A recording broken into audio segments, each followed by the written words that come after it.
Donato Amado and Jose Pino of the Pontificia Universidad Católica del Perú, who will provide a joint presentation on the power of the Hapagñán for integration, transportation, and communication. Donato Amado is a specialist in Andean rural history of the 16th century through the 19th century. His research focuses on the Andean highway system, the Hapagñán-Cusco project, the Seca system, and land tenure in the valley of Cusco and Machu Picchu. I have to add that Donato Amado and his family have been extremely gracious to our work, always hosting me in Cusco, a complete stranger. They've opened up their home to me many times, so I really wanted to take a moment to appreciate their way of being.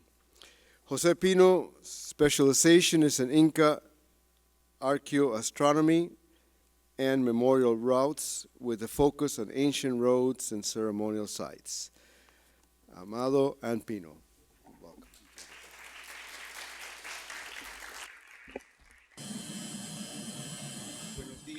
Good morning. In the first place, I would like to thank the team of Dr. Jose Barreros and Dr. Ramiro Matos, and I'm truly a witness of the great work that they have accomplished in the Cusco area to be able to understand and explain the process of the Hapagñán in Peru, primarily. And I am a witness of all the hard work they've done, and I'm also very grateful to the Smithsonian team because they have invited us to share with you some of the results of our research on the Inca Road, the Hapagñán in Cusco.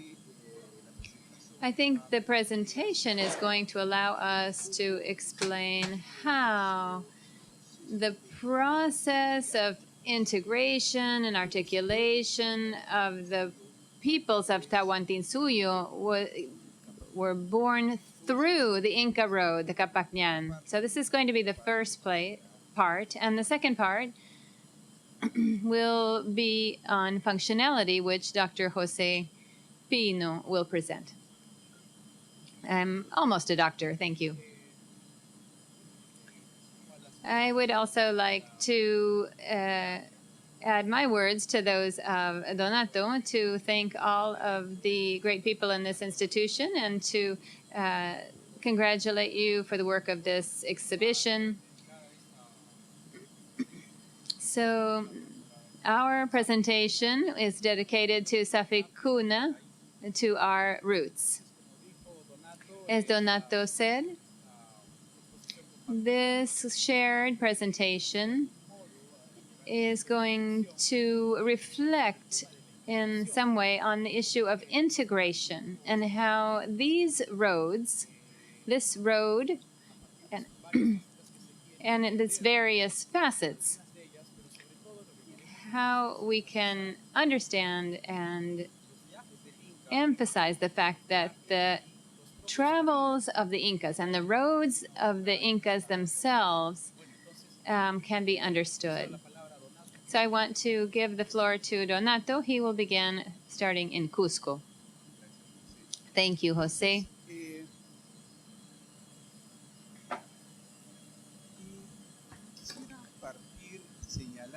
I would like to begin by pointing out that in the 15th century, the people were witnesses to a political project of integration and articulation of different peoples. And that project was born in the city of Cusco, and it was governed by the Incas. And so what I would like to point out is that we will make a presentation of our research work, which is not, we've already talked about beyond Cusco. We're going to talk about something that happens before Cusco, and I'll try to explain that. I think yesterday's presentation by Alejandro and Ricardo was a very important, systematic, thorough presentation of the urbanistic aspect of the city of Cusco, the urban structure of the Incas. But I would also like to talk now about the way in which the whole system of Inca roads began and spread from the valley of Cusco. And so to explain how the urban part of Cusco is considered as a huaca, that is the political, administrative, religious center of the Inca. That is a huaca. And therefore, the roads that go and come through Cusco goes through a port called the Huaca Punto. And I think the contribution of the explanation of the Inca Road and the entryways of the Inca Road inside the city of Cusco is through the Huaca Puntos. It's the step that must be taken to get into the Huaca, the administrative, political, religious center of Cusco.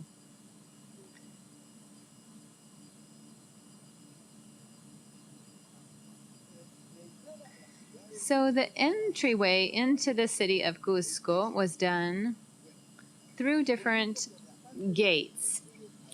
Through the Chinchaysuyo, there's a neighborhood, and we have documents that talk about the Huaca Punto there. And it's a neighborhood called Sasayaman. And there's another place called Huaca Punto there. On the other side of San Blas, in the Antisuyo area, there's also an entryway in Huaca Punto. And also in Linapampa, there's a sector called the Huaca Punto Street. So at the end of the Puna, of the Highlands area, there was also a port and entryway next to the and there was another entryway in another area that's called the Port of the Rainbow, or the Gateway of the Rainbow. And also through the Camino Real, there was another place called the Santa Clara Arc. And all of these were portals, gateways, entryways into the city.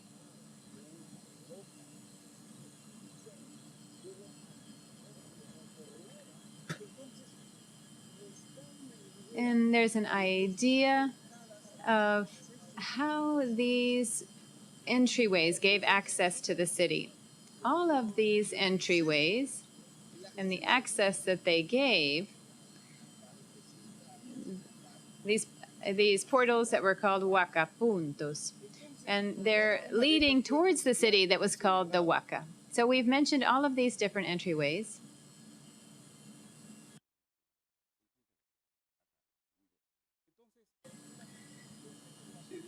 So this is the Huaca Punto, the Chinchaysuyo, and Arachilca. Those are all the different ports there, the different entryways through which people came into the city of Cusco.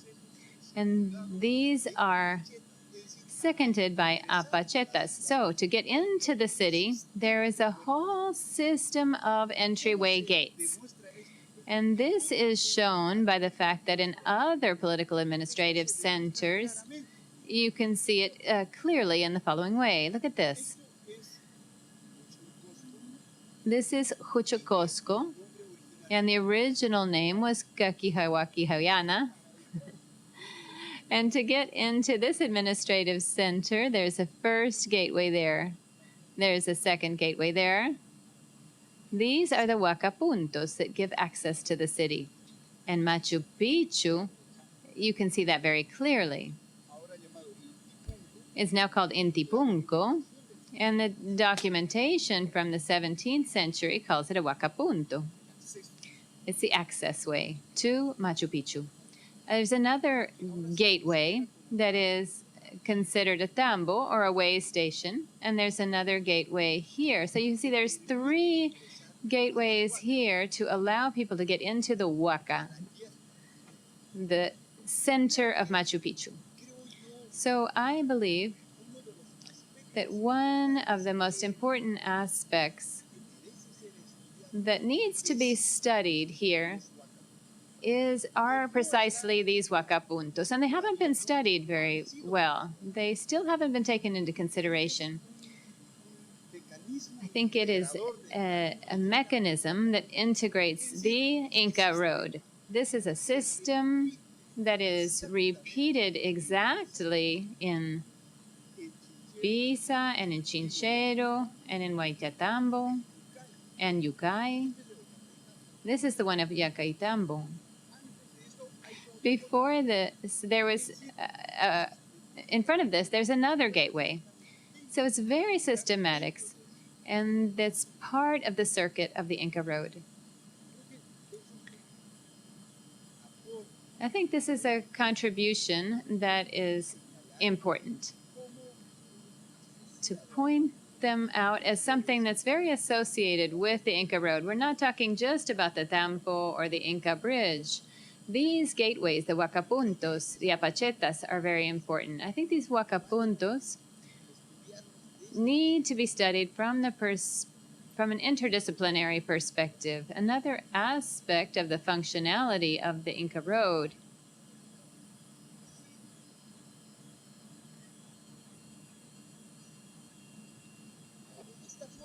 in this way, the city of Cusco is limited. For example, here's the Coicancha, and from the Coricancha, the Inca Road goes all the way to Collasuyo, and it goes that way. That blue line is the road, and this is the road that goes to the Contosuyo. And this part here is concluded in the following way. The last part of the Antisuyo ends right here on this road.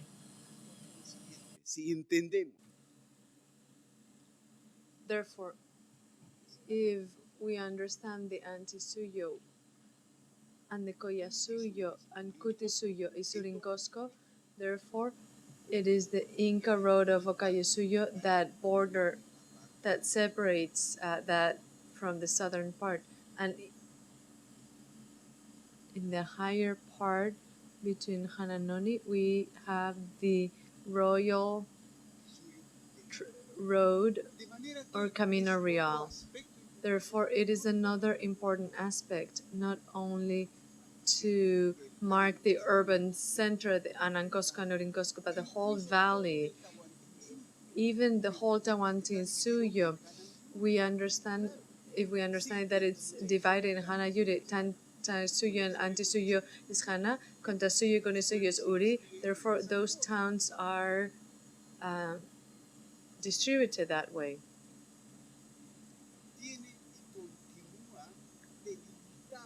The road continues to mark the border between the Conasuyo and Antisuyo. And if we keep on moving forward, this is the Conasuyo Road.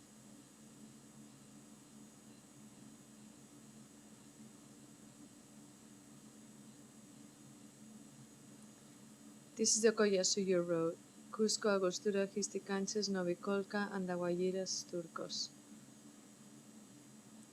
The road that goes towards the left goes to the Andes of Pacuartamos, from Oropesa to the Paucartamo, from Urcos to Paucartamo and Marcapatam, from Sicuani to Pacuartambo and Marcapatam, even from Ayaviri to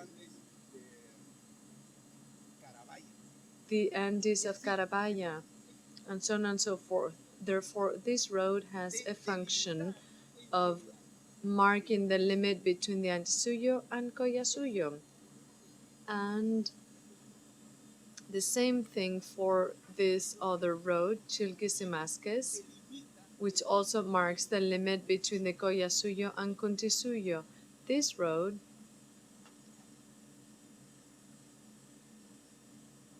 from Coricocha, Calca to Altas Marca and Lares is extremely important. Why?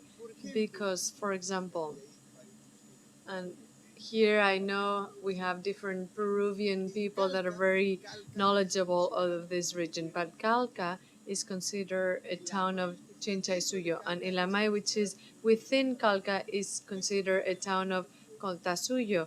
What separates these two towns? Well, this trail, this road. Therefore, you can see that the roads, the network of roads that go from Cusco are not only four. Chronicles taught us to say the road of the Casuyo, Antisuyo, and so on and so forth. No, there is a whole system and network of roads.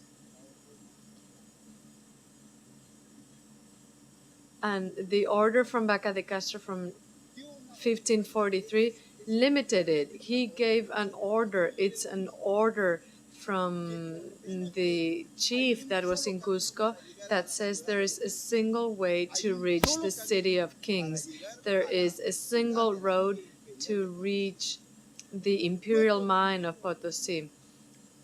No other way could be used. And to reach the Antisuyo, the same thing. Therefore, these four trails of the four suyos were established by an order of 1543, and then all the chronicles repeat these four roads. So after 1543, the Inca roads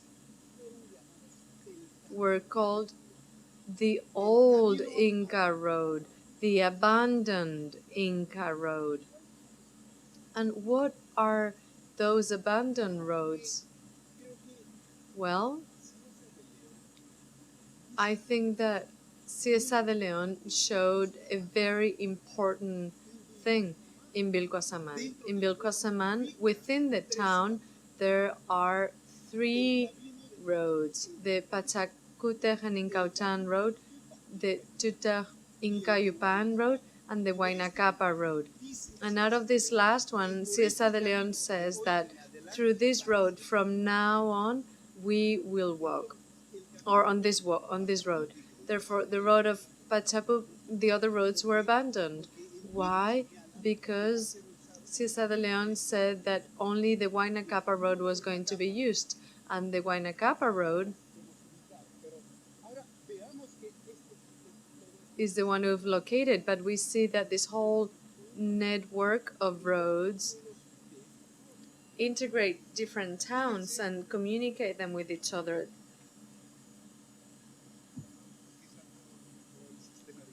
Here you can see the whole system, then the whole network. This is the urban area. And in the urban area, we talk about streets. Then outside the urban area, we talk about trails or roads. So the trail or the road ends and the street starts, or the other way around. When the street ends, then the trail or the road starts. In the Caucaipata, it's not precisely from there that start all the roads. They end in streets, and then depending on the topography, we find different trails or roads in zigzag and so on and so forth. And that's very clear. These are three trails located by Cieza de Leon in Vilcoasamán, in this part of the Chinchaysuyo, which is clearly shown. This is the Huayna road, which is considered the Chinchaysuyo Inca road that goes through Pujura, the Quijaguana Valley, Limatambo, and so on and so forth. And this is the Inca road that was discovered in 1558 and called Vilcabamba. This is the road that connects and links to this Cusco to Machu Picchu. If we follow this trail, we get all the way to Machu Picchu. And if we take this other trail, we go to Umasbamba, Pintero. The three trails are within the Chincha Suyo. And the documentation,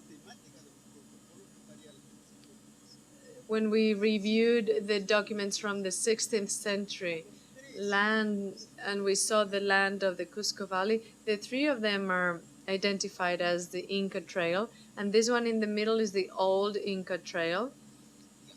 In 1558, it's abandoned already. The only one being used is this one, and as Ciesa de Leon said, is the Huaynacaca Trail that goes to the Jaquihuaca Han Valley.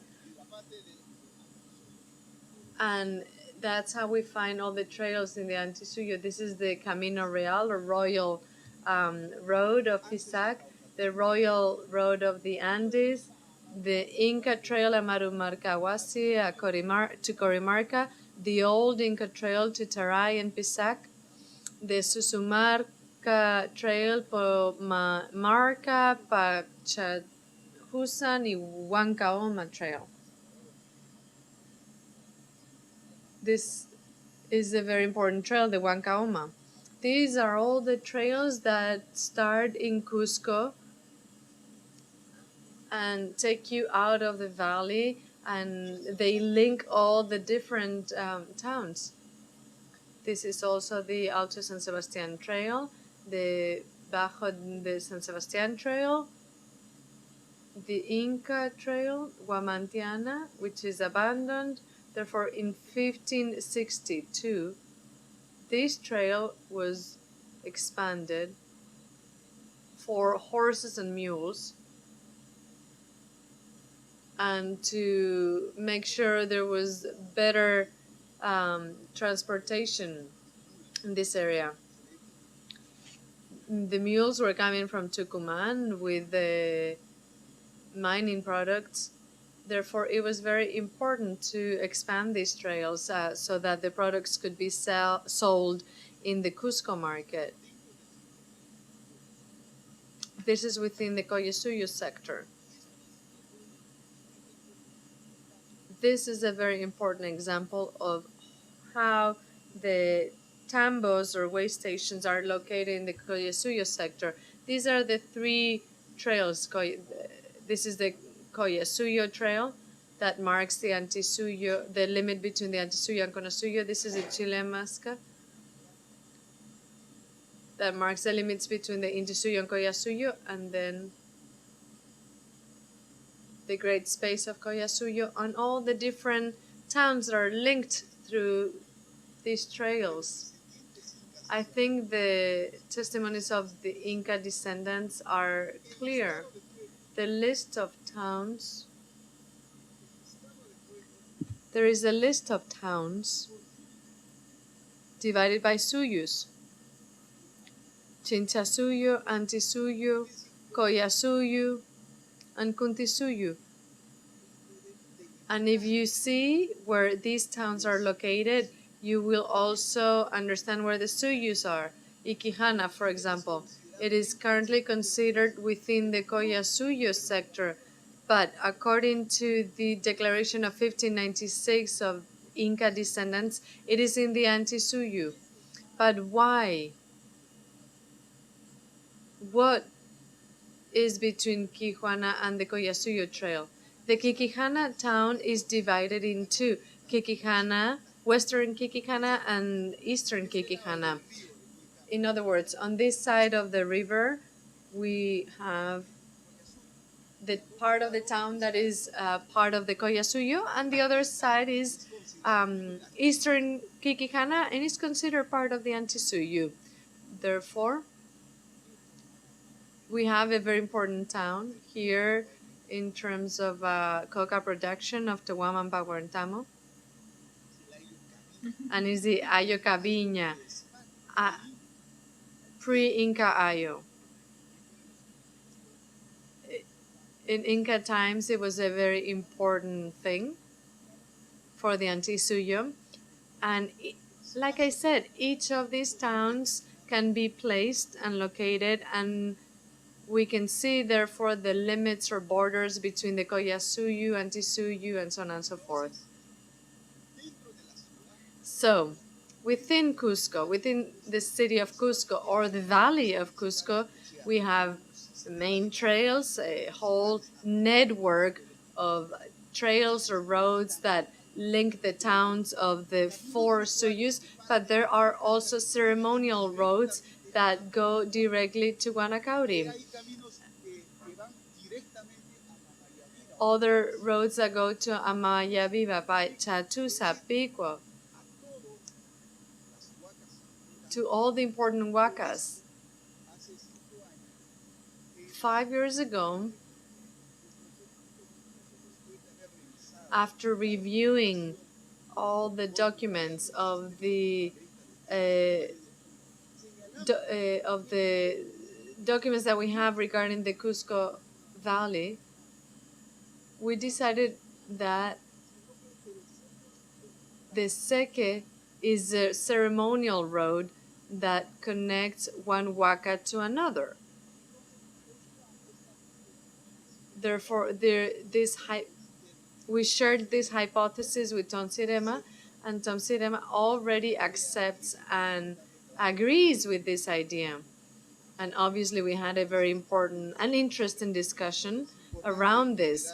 And this is very important because this is the Great Choquimarca, which plays a very important role in some festivities. The Inca from Coricancha goes to Contraspanacas, to this place, and they have a festivity that lasts for a whole month, and it's a festivity for the sun. This is the Choquimarca. Now it's called Tequecaca. There is a cross. Now it's called Tequecaca, and the documents and chronicles show it as Choquimarca. There was a ceremonial road that went directly from Coricancha to this place here, this site, and the festivity that lasted for a whole month was celebrated here. So there were people traveling from Cusco to Guanacairi, from Guanacairi to Raya, and that trip also took a whole month, like the festivities. The Inca would go back to his or her family,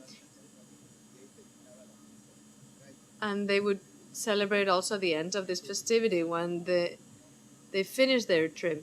This is a ceremonial road that takes you to Cayachapa, now called Round Table, and the real name is Ahuaca Pachatusa, which is very important. These ceremonial roads are very significant, and they are very characteristic.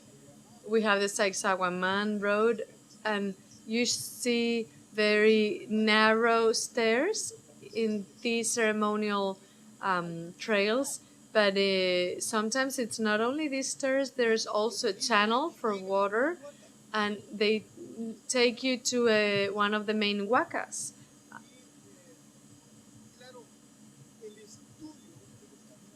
The study of the Inca roads within the Cusco Valley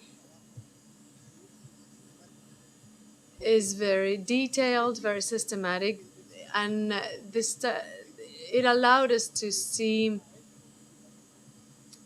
and understand the whole network of trails and to explain them.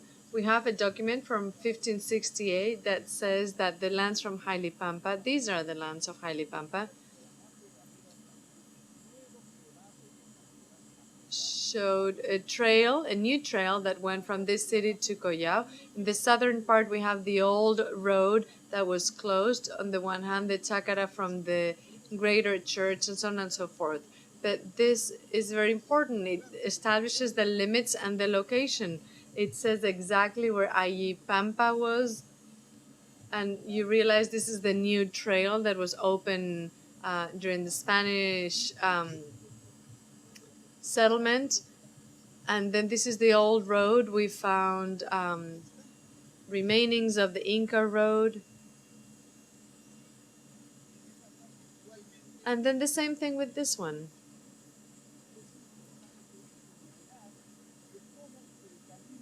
The road here is the one you see on the slide. It's part of the royal path or Camino Real, and it marks the limit of two different spaces, the Hacienda de Pujín and Hacienda de Pilqui.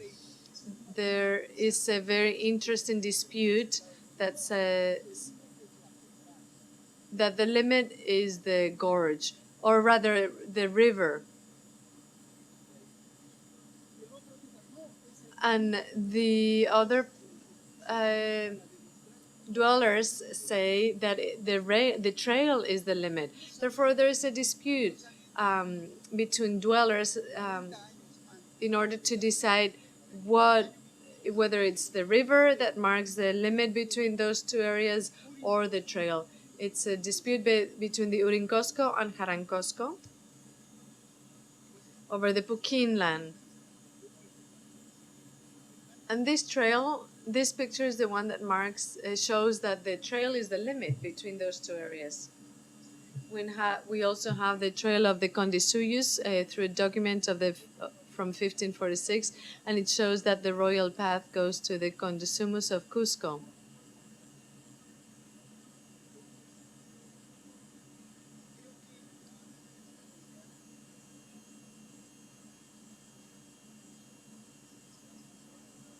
These are Inca roads that go beyond the Cusco Valley. And we can see all the typical characteristics of the different Inca roads or trails. This is the old Inca road that is abandoned.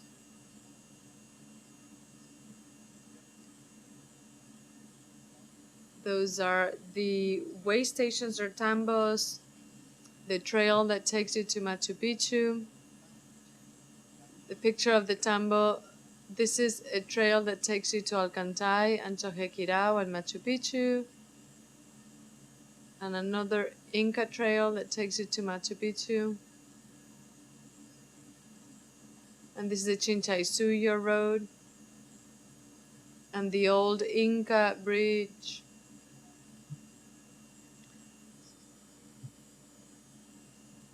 Therefore, it is important to understand that there's a whole network of Inca roads within the Cusco Valley.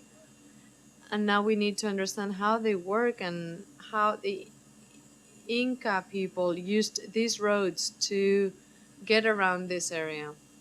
Thank you, Donato. Well, there you can see a picture of an Inca person living the Chinchaysuyo.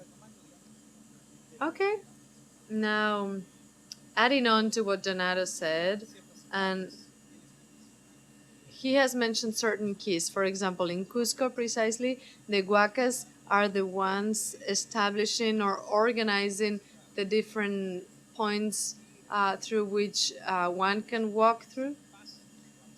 Crossings or different gateways. In more than dividing, the Huacas are the ones integrating those spaces. So when you leave Cusco and you're between two chasquis,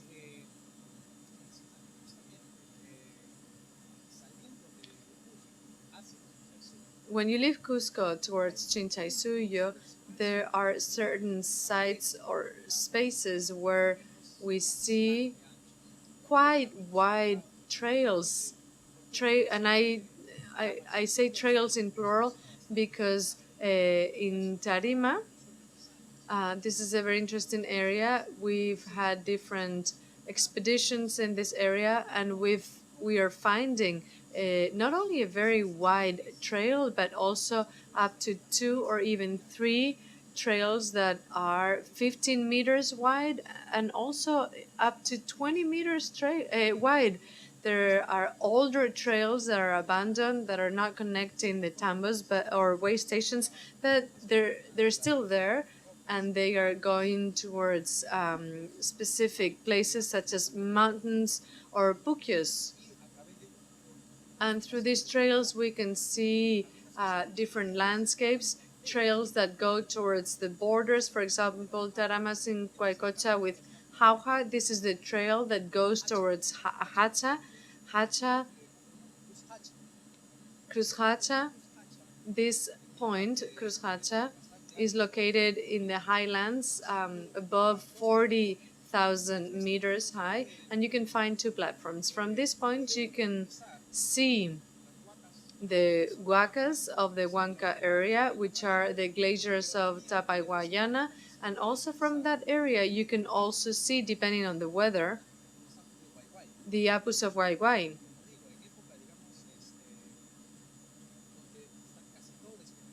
And if the weather is very, very good, for example, in August, you can see a mountain that you can see from the Sinquaycocha lake, which is the Topian Mountain, and you can see it from here. We're talking about kilometers and kilometers and kilometers away where you can see these huacas from. And these huacas, mountains in many cases, glaciers, are on the list of huacas of Cristobal de Albornoz. So these are very wide trails, like I said, that on top of serving for transportation within the empire, all sorts of transportation, must have also been ceremonial roads. Roads that were used by many people, the whole entourage of one of the leaders. So what does this mean? It means that Inca people are traveling, carrying a lot of things, and they're carrying their litters with their king and the whole entourage. People that are carrying vessels and chicha, they're stopping at every single ceremonial site, and they're doing worship. At every ceremonial site, they are finding local huacas, local curacas, and they have to Constant libation. do constant libation. Areas where they have to start climbing. And the Incas had to meet other deities in these trails in the Tarama area. For example, when you get to the summit, you will see the Apu Guayguay Glacier and the Chonta Guayguay. And these glaciers, from these glaciers, you can very clearly see the landscape. There are platforms, worship platforms, and the Incas are traveling with their whole entourage on these trails that are really wide, up to 15, 20 meters wide. And on top of llamas,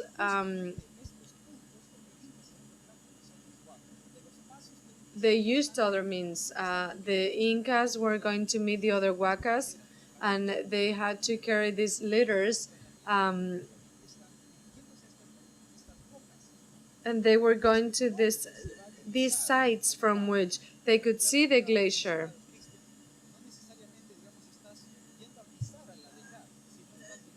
They were going to a rock from which they could see specific deity as a specific mountain.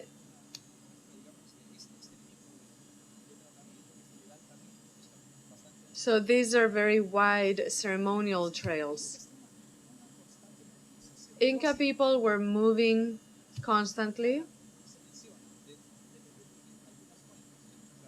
There are different sources, Garcilaso, Betanzos, Sarmiento de Gamboa, but they say that every 4 or 5 years, Inca people leave Cusco and they would come back every 8 hours. There was constant mobility. Inca people, what do they represent? They represent great power, power that is mobilizing, towards certain places, and they had to revisit these places. Every time an Inca person took power, they had to go through all the different roads that were visited by his predecessor. They had to visit the different areas. They had to reactivate the Kemak of each one of these places and forge alliances with local people. And there are also very important sites, huacas, very important huacas, where these had to be reinforced through ceremonies, worship. So if we keep on walking towards the east, we can find places that are very important for ceremonial purposes. Places such as this one in Tarahuasi, Limatambo, where the architecture is very fine, very nice, and platforms are built. So somehow we see these platforms being built over and over again. We continue to see these platforms, local rocks that were probably local huacas that the Incas are reactivating. They're giving these rocks a certain shape, Inca shape, and they're dotating them with strength. This is very important. At the same time that they're doing this, they are establishing important relationships with the descendants of these huacas, the Curacas, exchanging people in order to strengthen those linkages. They are getting married to their daughters, their sisters, and so on and so forth. And they're treating these rocks that are huacas. So to get to each one of these huacas, it was not very simple. You had to go through these gateways. And so you go through these broad roads that we're showing you, but then you get to certain spaces and certain landscapes where there are certain gates, precisely because you're going into the space where the huaca resides, that very important space where the living huaca remains. And for us in our times, we could say that the rock is an inert object, but on the contrary, it was considered an object that was full of life. A ceremonial platform here is where you had to have obligatory libations on these platforms. You had to deposit the drinks there, and following a whole circuit to go towards the next huaca, the next family of huacas in the same space. The ones that I'm showing you are the ones that are from Sayhuite and Curahuasi, where this promontory that you're seeing right here is a source of a pu'ukiu of Sayhuite that's very important. So it's a spring that provides water to many communities there. It's a great deal of water that comes from there, and it's very important, and it's being personified there. The coastal ideology is personified there, and there's metaphors of life where waterfalls and so on. Everything is part of a circuit that you have to go through if you're going to enter into the huaca, the space of the huaca. You have to go through these steps, and then you have to go through another gate to be able to continue your way, to continue your journey. So these platforms were partly for that. You can see the road here.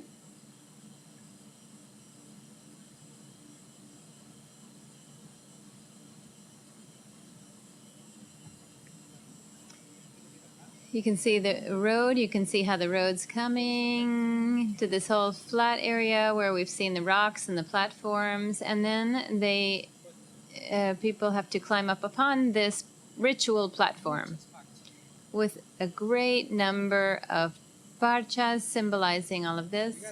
And to get to another platform, you need to cross through these huacapuncos, these gateways, and arrive to other personified huacas that are treated by the Inca society as a metaphor of the Inca ideology. You have all kinds of things represented here, houses, waterfalls. And then there's another huacapunco that you have to go through on your way out or on your way in if you're coming in towards Cusco.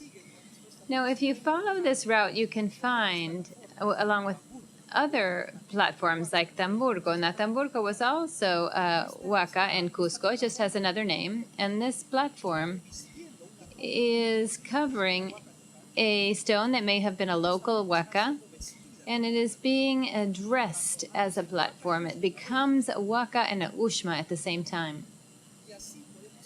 And so we can continue following these roads and go to other places where you can see, the huacas can see each other. The Huarawiri huaca, for example, is very important in the Apurima area. And they're also building areas of libation for these huacas. And you get to huacas that are very important and that you can see now with a great deal of clarity that this is the huaca. For example, when you go to Sondor, you can see very clearly that when you get to this place, you want to go to get to the huaca, you have to go through a series of these huacapuncos, these gateways, to be able to get to the huaca, to be able to ascend. And there's a whole aesthetic and a whole treatment that the Incas give to these in order to be able to get to. You can see the huaca up there at the top. And the huaca has been redressed as they have been in Cusco. And if you go to the montañas in Guanacaco, you'll see the same treatment. I only have about 3 minutes now to give you some final reflections, but you can go throughout the whole Chinchaysuyo and you can see how the series of wide roads are being designed, and that you can see that they are precisely ceremonial roads, and they are roads that go through mirrors of water that goes towards ceremonial platforms of libation, platforms from which you can do the libation with the mountains, and the mountains are representing each community. Mountains that have life, that have wamani.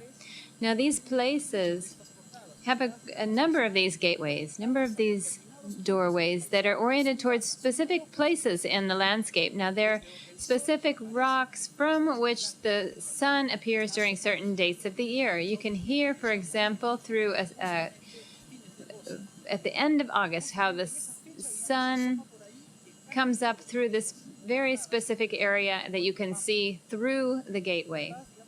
These are gateways that precisely on that date, at the end of August, can encapsulate a whole series of gateways with different orientations. Here you can see the shadows are concatenating. This is a series of ceremonial spaces that every time you went up one, a new Inca would have to go through them, through all the Tawantinsuyo, the 4 suyos. And some of the ceremonial spaces were huge, like in Icopampa. But in terms of final reflections, to be able to conclude here,